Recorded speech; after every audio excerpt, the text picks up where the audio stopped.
বাস্তুশাস্ত্রের নিয়ম। বৃহস্পতিবার ছাড়া প্রত্যেক দিন ঘরে সামুদ্রিক লবণ দিয়ে পোছা লাগান, এতে বাড়ির সুখ শান্তি সমৃদ্ধি অটুট থাকে।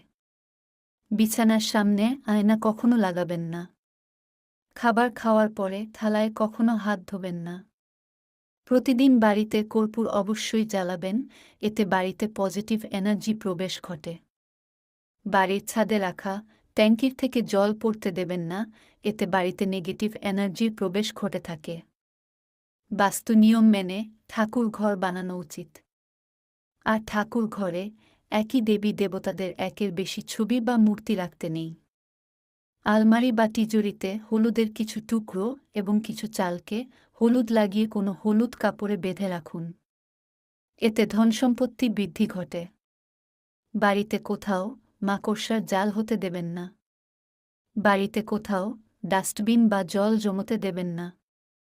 বাড়ির ছাদে নোংরা আবর্জনা বাঁশ বা ভাঙা খাট রাখবেন না। কখনো ব্রহ্ম মুহূর্তে এবং সন্ধেকালে ঘরে ঝাড়ু দেবেন না।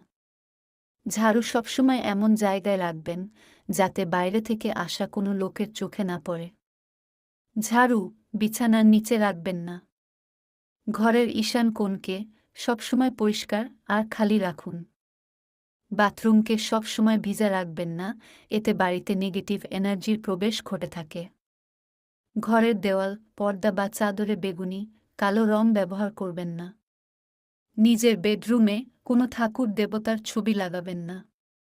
লোহার খাটে ঘুমানো উচিত নয়, এতে স্বাস্থ্যহানি হতে পারে। রবিবারে কখনো তুলসী গাছে জল ঢালতে নেই। দক্ষিণ পূর্ব দিশার কোণে সবুজে পরিপূর্ণ কোনো ছবি লাগান। রান্নাঘর সবসময় বাড়ির দক্ষিণ পূর্ব কোণে হলে ভালো। বন্ধুরা, ভালো লাগলে প্লিজ লাইক, শেয়ার, সাবস্ক্রাইব করে পাশে থাকবে। ধন্যবাদ।